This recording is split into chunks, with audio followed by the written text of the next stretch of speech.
In June 2006, Topi and Jaakko decided to have a vacation, 2 weeks in the Spanish sun. Meanwhile, Urho and Roihu, 2 guys who couldn't organize a fart in a baked bean factory, were left in charge of Roihu, a move proving to be the most gravest of errors. Virtually, the worst-case scenario became a reality. Streetlight was written Steetlight. Ja kyllähän se taas tietenkin meni siihen viimeiseen asti. Se lehti oli valmis ja soitin sitten Urholle aamuyöstä, että voitko katsoa lehden läpi, että se olisi hyvä, että sen joku kuitenkin katsoisi, että sillä mitään isompaa oikein. Ja pienellä lukihäiriöllä sitten oli saanut sinne sen Steetlight kehitettyä. Lehti oli muuten hemmetin hyvän näköinen ilmeeltään. Yksi Steetlight-sana siellä mun mielestä vaan väritti sitä entisestä. Kanteen plätkäytti sitten Steetlight, mikä on sitten ihan legenda nykyään. Kyllä se niinku olisi pitänyt olla painentamassa. Vitun perseestä. The dream was about to be smashed to smithereens. Or was it? Hell yeah, it was.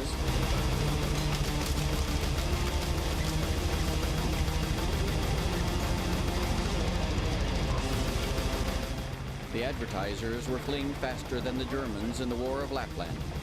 Even worse, people all around were laughing and pointing fingers and taking embarrassing photographs.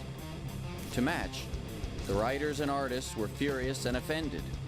The main article covering festival goers was greatly overshadowed by the slip-up. Because of the smallest of mistakes, all hell broke loose. The great beast from the Book of Revelations was ascending on earth, its horns pointed at Roihu.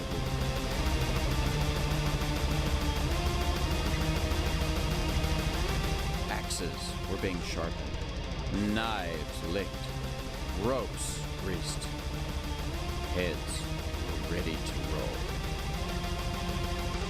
But in the darkest of hours, Topi came up with a solution.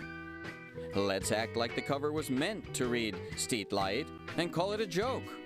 In other words, let's create a new phrase for the youth in the Lappi skene. Steetlight varmasti tulee näkymään myös jatkossakin, pitääpä sitä pyörää keksimään uudestaan enää. And truthfully enough, from that moment on, the people of Lapland have been talking about Steetlight. The spark would turn into a flame again, a flame brighter and more powerful than ever.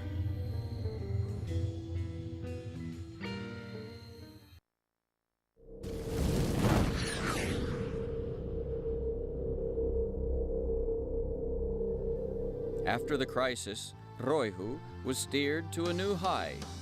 The revolution was on again. It felt as if the whole of Lapland was holding its breath, just waiting for the next issue of Roihu. Even the wind seemed to have ceased blowing.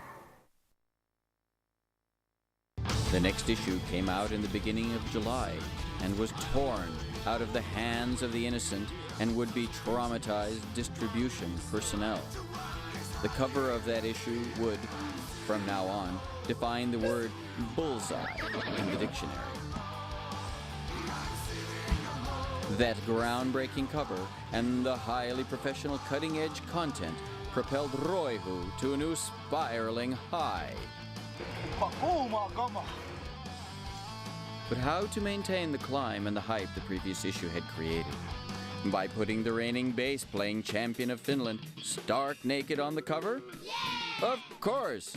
The cover divided opinions, but one thing was sure. Roihu had reached cult reputation. Truly, it was time to settle down, a time to let the roots grow deeper. It was time to get an office. No siis toimistoon piti saada tietenkin silleen suht keskustaan, että... This proved to be a challenge.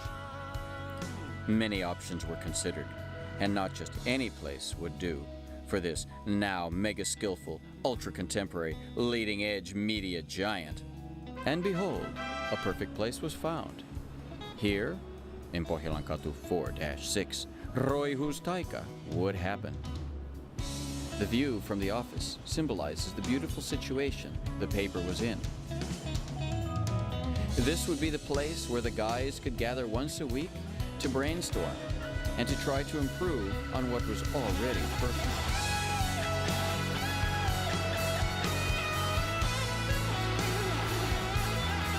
Joo, tosiaan ilman minkäänlaisia toimistotiloja Roihua tehtiin about vuoden verran. Ja sitten saatiin hankittua toimistotila ja on ollut kyllä ihan hyvä hankinta.